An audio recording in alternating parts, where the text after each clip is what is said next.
Welcome to Google for Real Estate. I'm Derek Bixler, real estate agent, outdoor adventure sportsman, volunteer firefighter, and Google marketing geek. Let's get into it. I have a few news and random things at the top of the room. So we'll start with that. At the top of the room, let me just check. Is the right link? Yes. I ran this little kind of experiment and only one person noticed. And it's not like I get a ton of views on my reels or anything, but I did, if you click the reel up top and watch it during me talking and going through my stuff today, and a little later we'll see, or maybe it's the first person to tell me what do you notice about it. That's what I will say. I don't want to lead the witnesses, but watch it and tell me if you notice anything about it. So I'll leave it at that. Now you're all gonna, well, maybe you're not. That would be wishful thinking that you're all going over there to watch it right now, but I'll keep going, and whoever chimes in first is the winner of I don't know what. All right, so that's at the top. I do have some other things to discuss. Wins. I had a Google organic win this week. I got an email from a relocation buyer from Minnesota, and he found me because he was searching Coldwell Banker in the area. So he typed in Coldwell Banker Harrisburg or Mechanicsburg. Now he's moving to Mechanicsburg, so he probably typed in Coldwell Banker Mechanicsburg or maybe one of the other towns. Since he's far out of the area, I was in the mix there. I'm not located in Mechanicsburg. I'm somewhat far away from Mechanicsburg as far as proximity for Google Business Profile goes. So if it was a local search and somebody was like in Mechanicsburg searching, I may not rank that good. But since it was somebody far, far away, Google pulls profiles to display for different reasons. And he found, and I don't know how far he scrolled. I didn't dig into and grill him on how far he scrolled or what he did exactly, but he found me on Google because he searched for Coldwell Banker in my area. So that's an illustration of why we put that brokerage name not only for compliance in our Google Business Profile name, we also put it there because people do specifically look for the brokerage, or even if they know an agent there and they're trying to find the brokerage's website to find the agent that was referred to them that they can't remember the name of or whatever, those people could potentially also stumble upon your profile instead and just be like, I'm just going to call this person. I don't care about that other person that much to go through that much work. People will also, you'll see them using your directions button and stuff to your office. If you use your physical office, usually under your directions performance tab, there will be like 300 directions button clicks, and I doubt you had 300 clients. Well, some of you might, but in the default is 6 months, the time period they show there. That's because people are searching for the brokerage likely or that address and then using your profile to navigate there. So just a win from having the brokerage name in my Google Business Profile name, and an illustration of why we want that brokerage name in there. Any other, I guess I should pause. I'll pause for any ask me anything issues, other wins, anything, if anybody has anything. Cool. All right, so I already talked about my little experiment. Go watch that link above at some point and then tell me what you notice about it.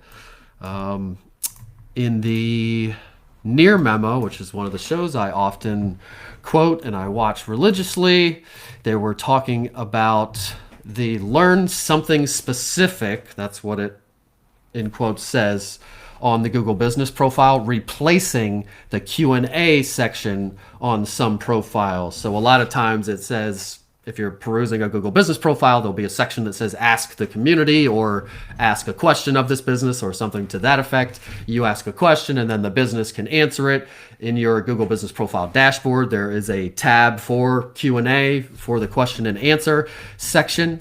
So it has been spotted, and they said since April, real estate agent profiles, and it can vary per industry on real estate agent profiles. I really haven't seen it at all yet, but it's probably coming because that kind of thing is taking over with AI over stuff that we manually put in there, and the Q&A section is not very heavily used. Typically, the best practices for the Q&A section have been make it a FAQ bank, ask your own question, and then answer your own question. But that's not really the way it was intended. It's supposed to be consumers come along, ask you a question, you answer it, and then it is an FAQ bank there that the next people could read. But it's supposed to have some consumer interaction. But now it has been spotted that they're not showing it on some profiles. Again, replaced with learn something specific, this thing, or know before you go, or even, I think I did a post last week. It might even be, it's that post I told you to watch, I guess, showing how AI is on Google business profiles, on real estate ones specifically.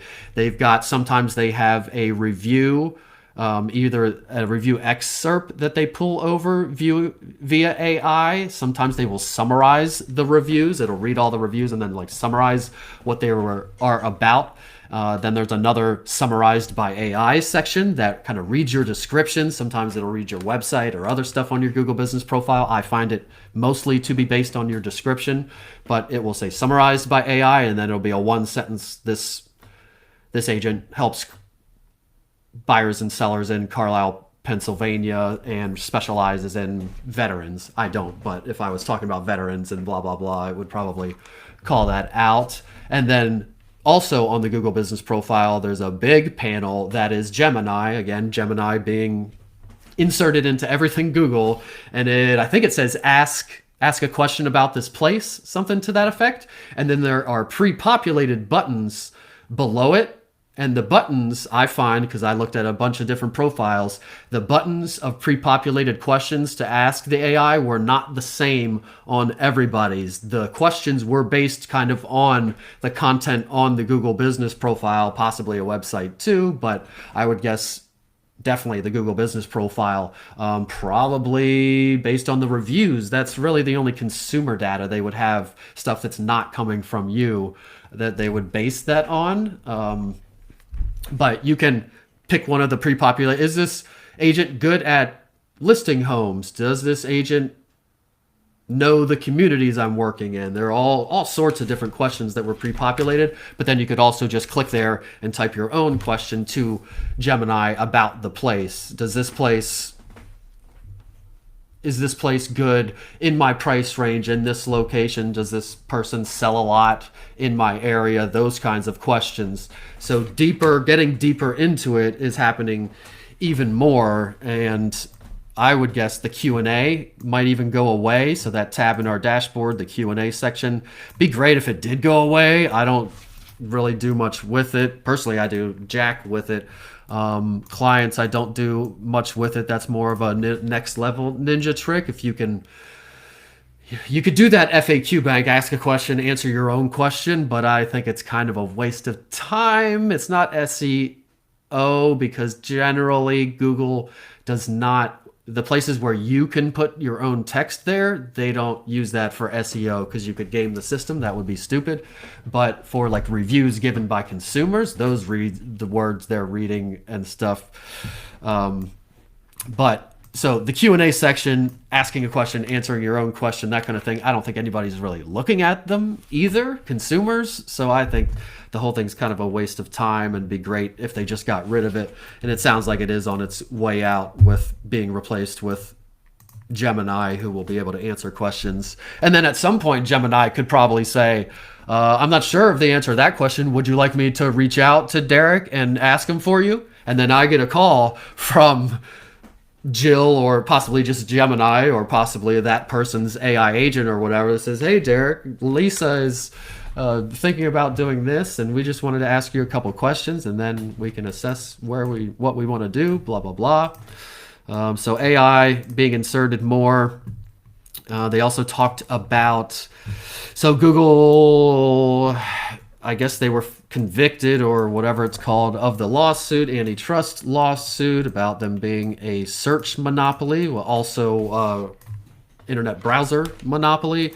89% on the search, and 60-ish, I think, is the number on the browser side. And then the ads is a whole different lawsuit and thing that's still going on, and a lot of people aren't really talking about, so I'm not talking about it that much. At least the people I follow, they're more talking about this lawsuit.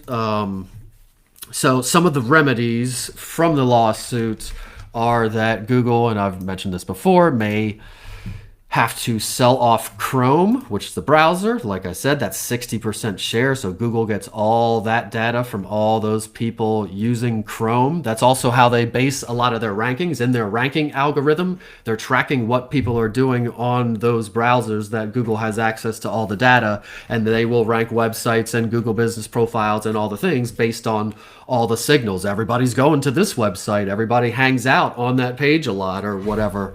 So we know that we should rank that better. So they might have to sell Chrome. And AI or OpenAI would like to buy Chrome if it is available for the data. Because right now, I think I mentioned it, that they do not have access to Google's search index. Right now, they would like it. Google does share it, some with Meta, possibly with others, but OpenAI does not. Part of the lawsuit also would be possibly Google has to share the data, so that would probably be that index. So all this stuff would be good for OpenAI, but OpenAI is like a huge company too, and kind of in bed with Microsoft, and Microsoft is as big as Google. I don't know what their market caps are, which is bigger or whatever, but it's a pretty huge thing. Microsoft was convicted of being a monopoly or whatever antitrust stuff in 99, I think. And then I don't think any of the breaking up ever happened, if I'm correct. But anyhow, OpenAI would like to buy Chrome if it's for sale. I'm sure others would want to buy Chrome also. And I don't know, Chrome might not be, people might not use it if they sell Chrome, because now it's not Google. And what I liked about it was that it was integrated with all my Google stuff. And that's what I like about Google, is that everything, my phone, my browser, all my Google stuff just works together. So I don't know that it will keep that market share if it's sold off. But anyway, sell Chrome, share the data.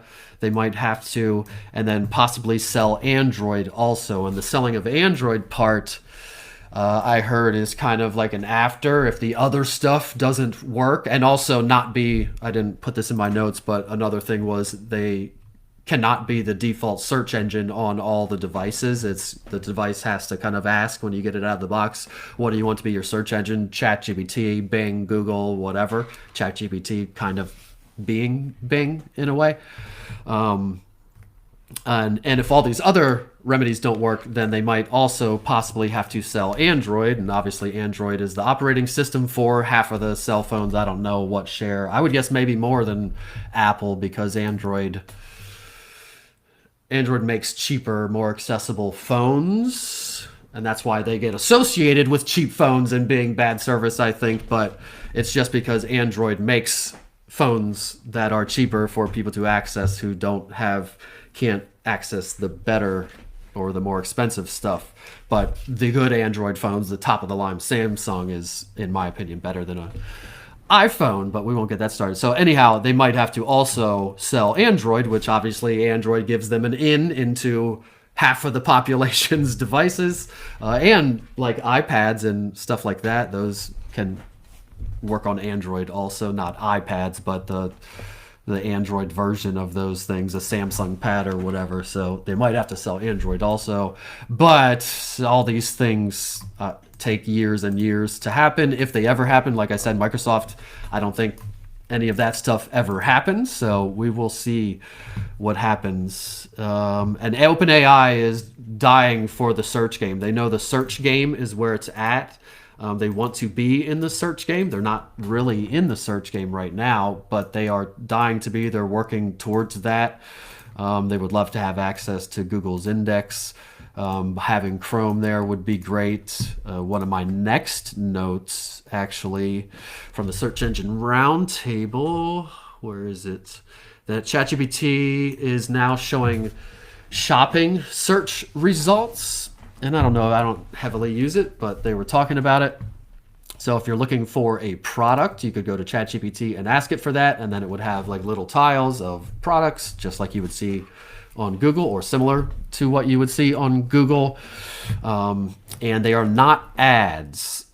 So there's a couple reasons I made this note. First, it's happening, just it's news that ChatGPT is showing shopping search results, and that they're not ads. They are organic results that ChatGPT is finding out there, probably on Bing, I'm guessing. They're searching Bing and then coming back with the products that you could buy if you asked it, what's the best vacuum and where can I buy it? And the way they are choosing, in the last room they were talking about how to show up on AI searches and how to migrate from traditional SEO to AI type SEO. And a lot of it will be the same. And this is an illustration of it being the same. They mentioned that these shopping results that ChatGPT was using structured data to show these results. They were not paid ads. That's a separate thing. Ads are coming to ChatGPT. For sure, the free version, there will be ads. I don't know about the premium, but for sure, there will be ads on ChatGPT, so we can start running real estate ads on ChatGPT at some point. But they use, for these ads and for other stuff, they're using structured data. Structured data basically just means it's kind of code on the back end of your website. Schema would probably be classified as structured data, possibly some other stuff. That's getting too heady into the back end of websites than I know.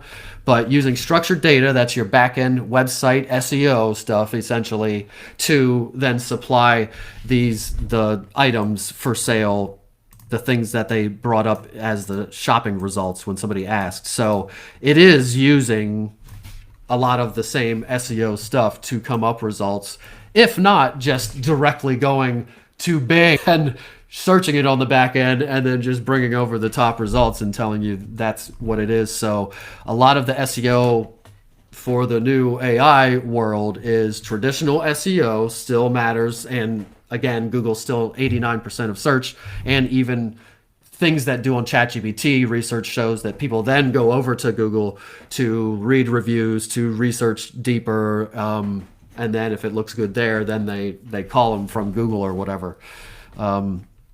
So the traditional AI or the traditional SEO still matters.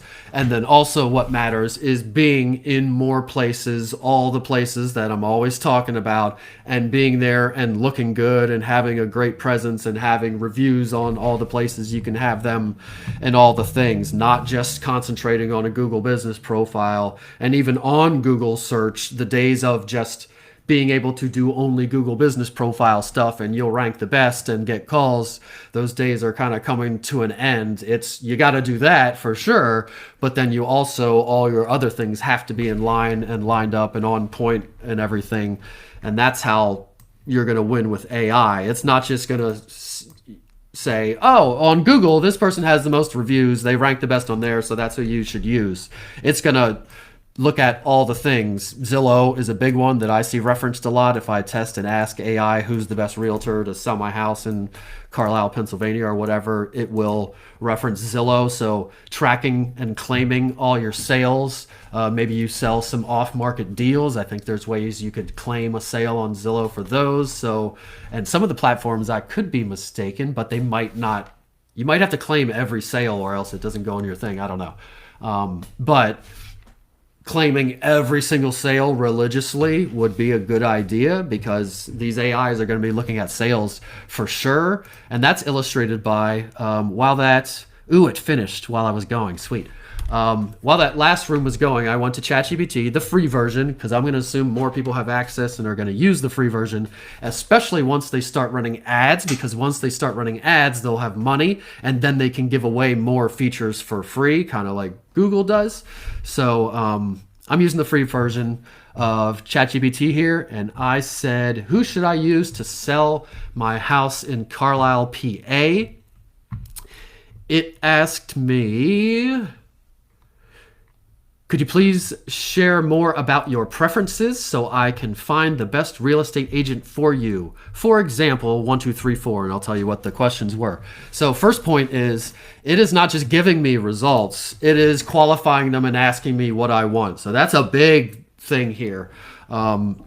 That it is not just going to go base it on whatever arbitrary things it's basing it on.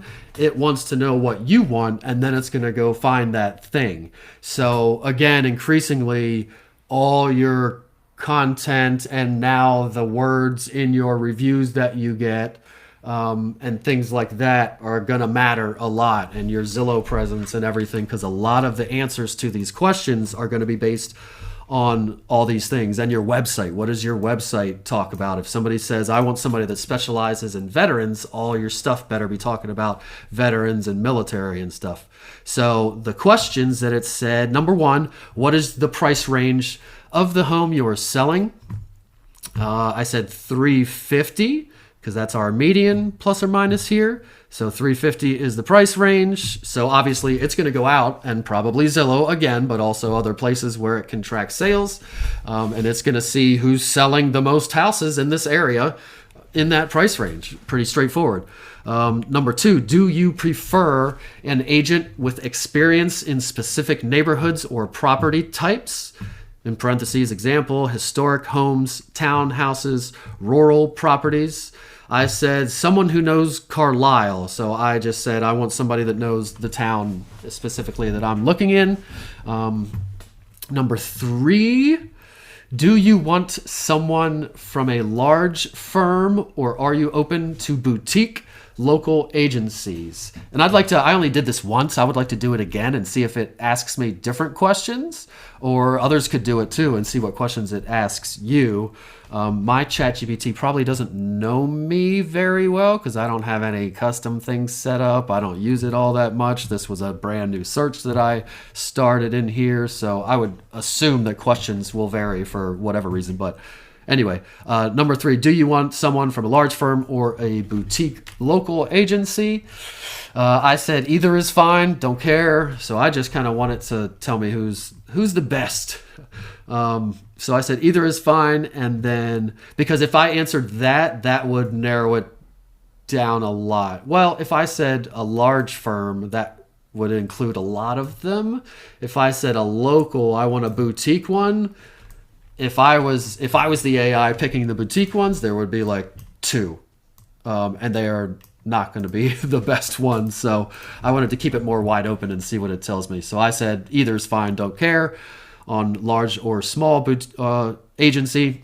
And then the last question was, what timeline are you working with to sell? And I said I want to move in by end of summer. So I want something in the 350 price range, someone who knows Carlisle really good.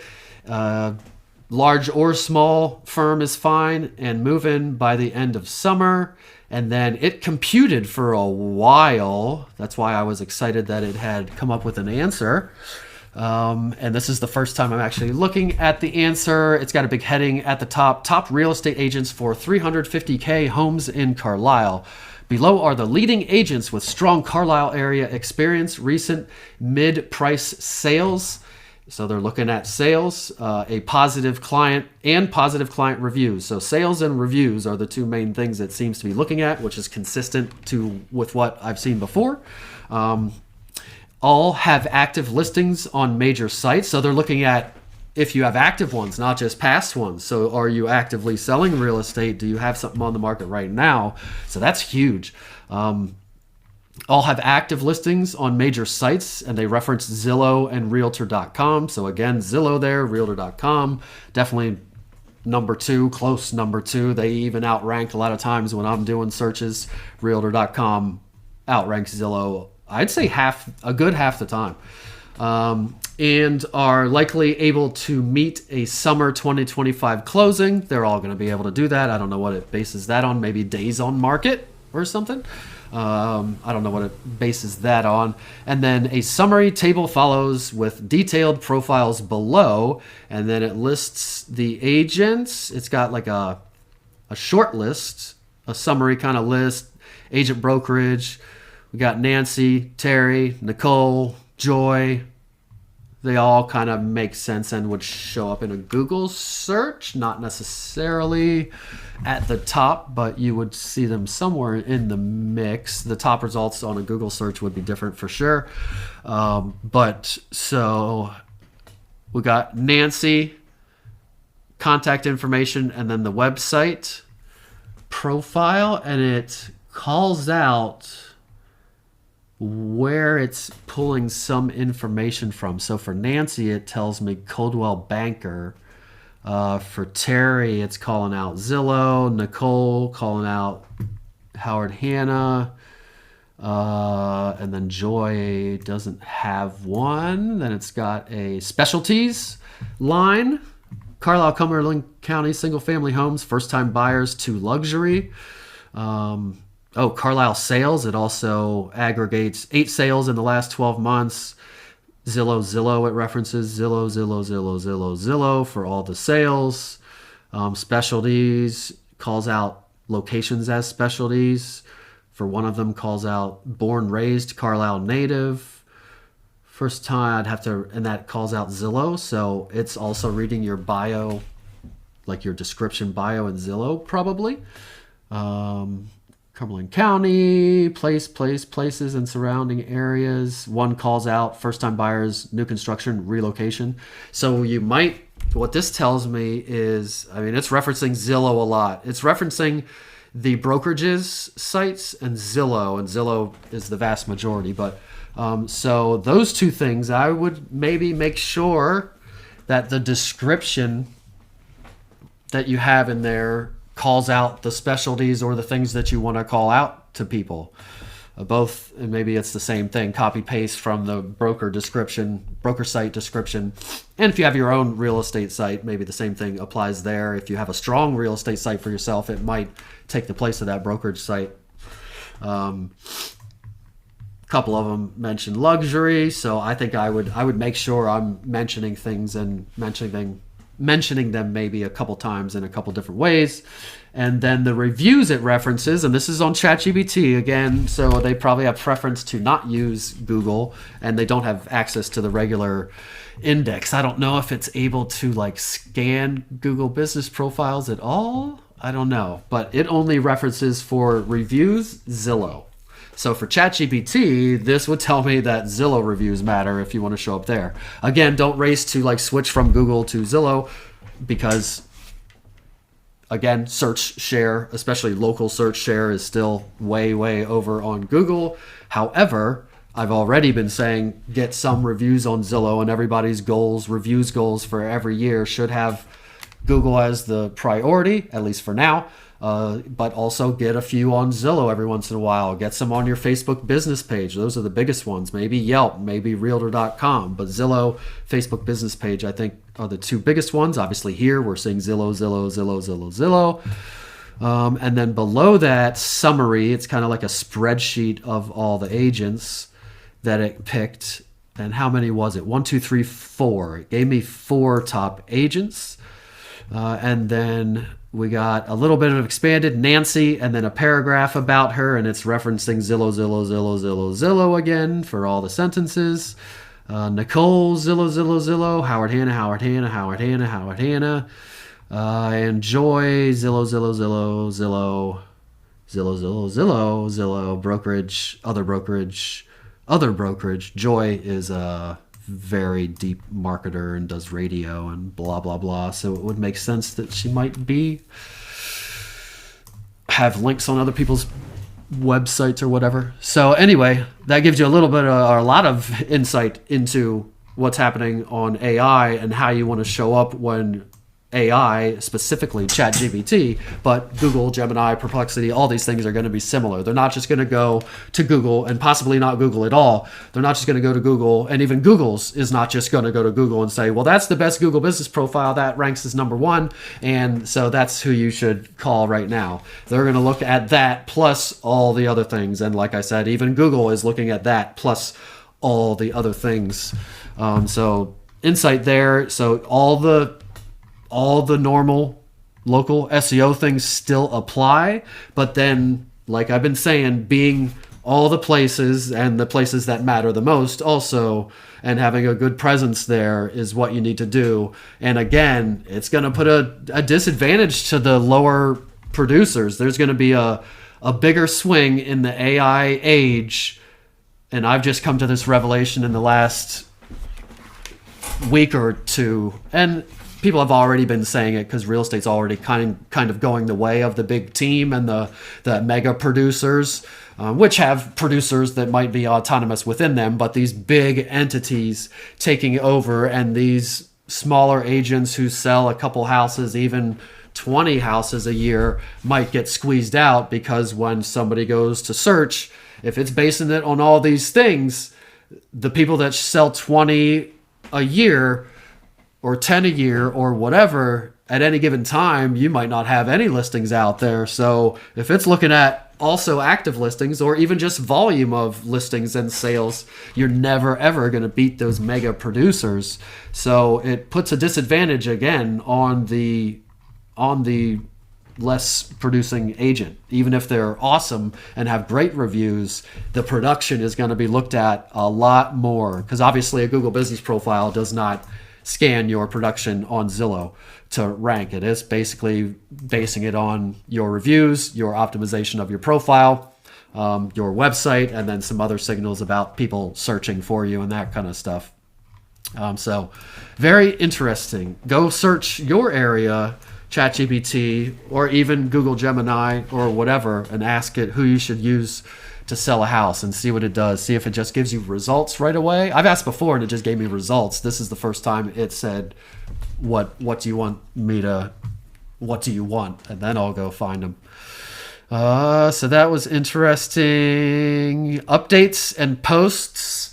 So updates are what people usually refer to as posts on your Google business profile. There's 3 kinds of updates: the regular update, which is the one we try to do at least once a week. There's the offer updates, and then the event updates. The events as a whole have been disappearing from some profiles. I have noticed it. They said it came back, I think, but I've noticed that it's just not showing that section on a lot of Google business profiles. Like if somebody clicks on your profile to look at you, they used to appear all the way at the bottom. You scroll, see stuff, products, contact info, yada, yada. At some point you'd hit the bottom and then it would be an endless scroll of your updates. I've noticed a lot of times there are no updates down there, or they're pulling, especially in mobile search, not in the Maps app, but in regular search, they're pulling in, instead of pulling in updates that you posted on your Google business profile in the, I think it says like latest from the business or something to that effect, it's pulling in Instagram. At least for me, it's a majority Instagram. I'm sure they're looking at other platforms too. So it's looking at, again, your presence everywhere, and it's even using your posts from other places as like the posts on your Google business profile. So they mentioned that post updates disappeared from some profiles, which is consistent with what I've seen, not on everybody's, not every time, and it's still in the dashboard and we still need to do them. But I have noticed that they do not display correct, or they don't display at all sometimes. And a lot of times a social post or some other post will take the place of it for Google's like latest from this business section in your branded search. So updates going away, who knows? That'd be fine with me, I suppose. Or if they're not doing any good, whatever. Less to do every week, I suppose, but just means you have to be on your P's and Q's more on the other stuff because everything's looking at all the stuff. So we still do updates. Updates do for sure still get pulled up into your photos section. So the photos section is the second most viewed section on the Google business profile. And on mobile, especially if somebody's like side scrolling on your photos all the way at the top really big, it a lot of times will be like pretty picture, pretty picture, pretty picture, and then it'll pull up one of your updates into your picture, into your photos, kind of like as if it was a photo, and then sometimes it'll have words over top of it, like with the caption of whatever was in it. And I do testimonial posts for most of my updates.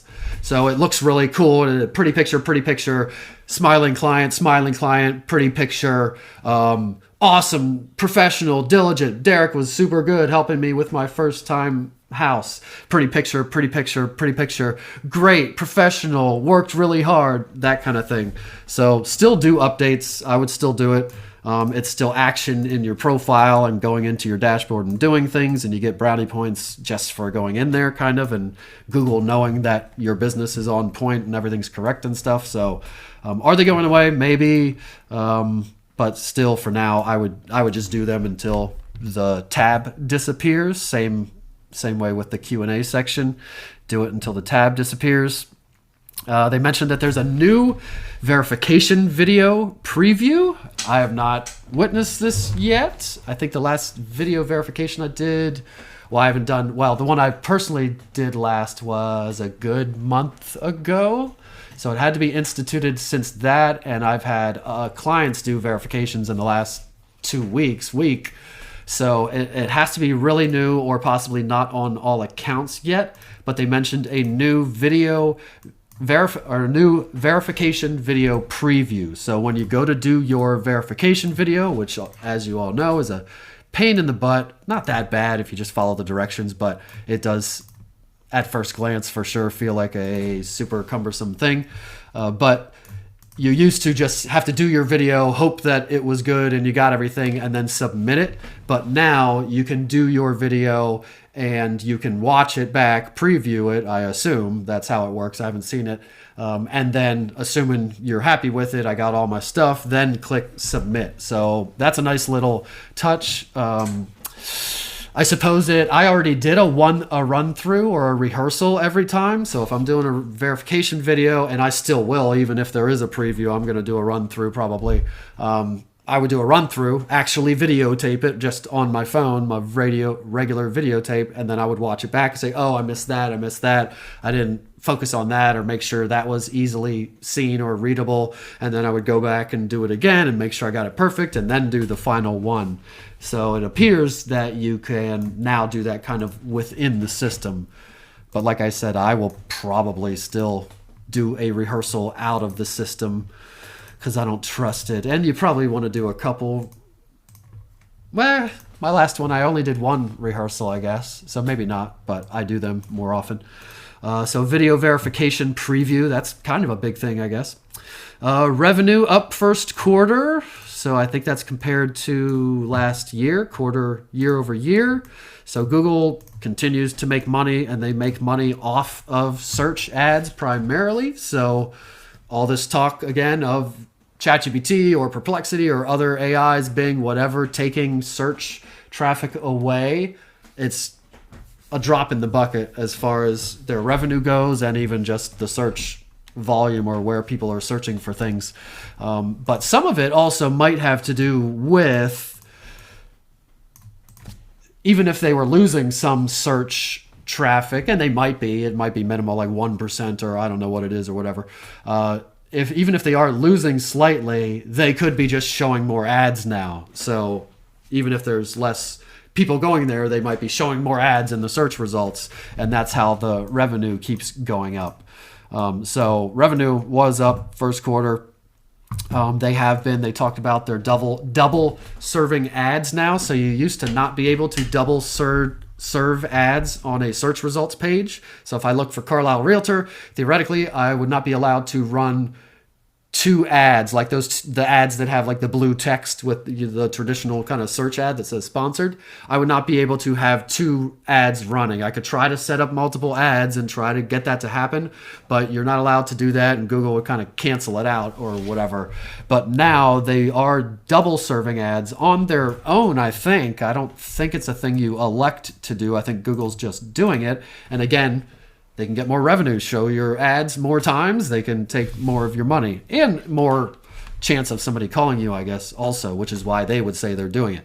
So they're double serving ads, meaning they have a top of search results auction. So you search for something, and usually at the top, you either have local services ads, and then a regular sponsored ad, and then a Google Business Profiles, or for searches that are not local, you would probably have regular search ads at the top, some regular websites, and then at the bottom, there didn't used to be ads at the bottom, but now they also have search auction. The auction is all the ads fighting to get that place at the bottom. So now you have the potential, and you're allowed to be in both places. So you have the potential to have an ad at the top of the search results in that auction, and then also at the bottom.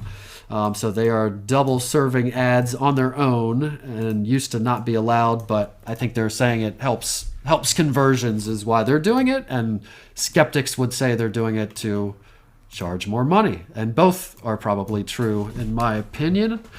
New local services ads terms to agree to by June, I think it is. So if you haven't been in your local services ads dashboard for a long time, you should go in there. And I think I mentioned this last time, but go in there and there's a new terms and conditions to agree to. You can read it if you want to, or just agree. You can't change anything. And kind of like loan documents at settlement. You could read it, but nothing's going to change. So do it or don't do it. But you do need to accept it, or if you don't accept it by the deadline, then your ads will stop running. One of the things that changed, I don't know if it's in that terms of service, might be or not, but it's definitely in the policies, and they sent an email out about it. You might have got an email about it. In local services ads, the photos section restrictions have been removed. So there used to be this, in the local services ads, there's a photos section, very often overlooked and not utilized. It's really the only thing that differentiates you on a local services ad, other than your headshot, your number of stars, and then the photo said there are no products, there are no updates, there are no offers or events or any of the stuff. It's just kind of boilerplate stuff. And then there is a photo section where I would treat the same as the Google Business Profile photo section. In the past, they were really finicky. It had to be a certain resolution, high resolution. You couldn't have any kids in it. You also couldn't have any kids, or you couldn't have any pets, because it would mistake kids for pets. I think that is still a thing. I would keep kids out of anything that has to do with ads, paid ads. But the resolution mattered. You couldn't have any writing or anything, or any graphics of any type, really. And that's still good best practice on the Google Business Profile for sure. In the photos section, I don't like any gobbledygook on the photos. But in the local services ads, they forced you to. You couldn't. It had to be nice, pristine photos, which I still think it should be. But now they have lifted a lot of these restrictions. I'm not sure why. I'm guessing, I think it's because they are going to start expanding where and how local services ads show to consumers. And they already made an announcement that they, instead of using your headshot, which is 99% of the time it uses a headshot as the image for your ad, they might use a picture from your photo section as the image for your ad. So again, it still wasn't really happening in my experience. Here and there I would see it, but they are kind of going the way of, they might use the photos out of that photo section for different placements and different ads for your local services ads. So makes sense that maybe they would allow you now to put more graphics or kind of addy type of things in there that are more tailored to be an ad or something. I still stick with what I've always sticked with in there, but they did. And if you got that email, that's what it was about, the restrictions. And if you click it, it'll tell you all the restrictions that were lifted. New Android glasses, Google Glasses, coming out soon. They sound pretty dope. I couldn't find, at least last week when I tried to Google it, couldn't find a good video about the newest ones. But the glasses are coming. Wearables are coming. Everybody's going to be wearing them. No, I don't know. Once they're like regular glasses, they're not big and bulky, and Ray-Ban Meta kind of already has them, but they're still, I've heard these Android ones are like wireframe, like they're pretty sweet and comfortable. And anybody that already wears glasses, why wouldn't you get a pair of smart glasses? Maybe because they're expensive and don't want to break them or whatever, but I mean, some glasses are expensive anyway. Why wouldn't you spend a little extra to have a pair of smart glasses that has a heads-up display and does all the things for you, has your AI agent built into it, can tell you about things the second you look at it. It'll be pretty awesome. So I think the glasses are getting to a point where they're going to be pretty sweet. I don't like the speaker on glasses. I wish that's going to have to be, well, I guess it can only be two ways. Usually the speaker on the glasses is right on like the earpiece by your ear. There's a little speaker that kind of faces down, and that kind of works, but it doesn't work that great in my opinion. And if you turn it way up, you can kind of hear it outside of your head. It's a speaker that's not inserted into your ear. It's just kind of pointing down. So I think glasses and like glasses, a microphone in your tooth, and regular hearing, like high-end hearing aids. I even looked up hearing aids, and they're expensive, but it'd be kind of cool. Just you don't use them as hearing aids, but it's just like earbuds that are in your ears all the time. Now we're talking cyborg stuff, but so glasses I think are going to be pretty cool in the next couple years. Oh, no. They're for us people that don't want to wear hearing aids that should. And it's a way to kind of hide it. But I'm going to go look at the Apple ones. You have to have a test first. But no, they're not hearing aids. If you want, like, I guess they're partial hearing aids. But yeah, hearing aids, good ones are like $6,000. Yeah. I looked them up. You could get cheap, like the really good ones. Yeah, and it's probably the battery. How long it lasts is probably the big differentiator, I would guess. No, it's the shape of them. Do you want it hanging out of your ear so everybody knows you wear them? Or do you want that little ball at the end sticking out of your ear, which people still know you wear them? So, yeah, it's the kind, and I'm sure it's quality, things like that too. Right, yeah. You got to have the ones that are like tiny in your ear that nobody can see. But I would guess sometimes you opt for that. Maybe your ears are worse. I would guess there's kind of a prescription too. If your ears are terrible and it takes more battery power to amplify stuff for you all day, you might have to have like that big exterior battery pack that hangs over the back of your ear or whatever. But yeah, like my ex-father-in-law, he had them. You never, ever knew he had them. And he could answer the phone, like in the house, or his cell phone, or anything with them. He could turn music on in them. I don't know the sound for music. It might suck because it's trying not to use like a lot of battery power, probably. So it might not have good bass or whatever. But I'm sure at some point they're going to have something that's fantastic.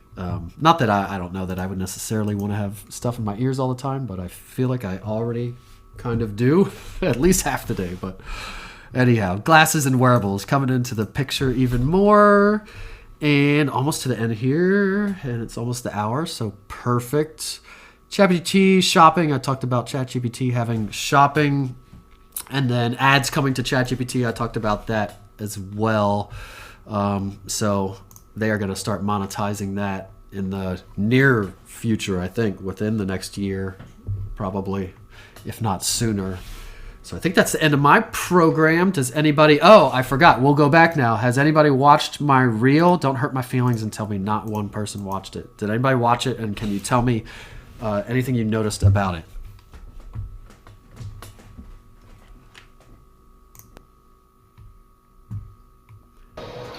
I commented on it because I was driving, but I'll definitely watch it. I promise.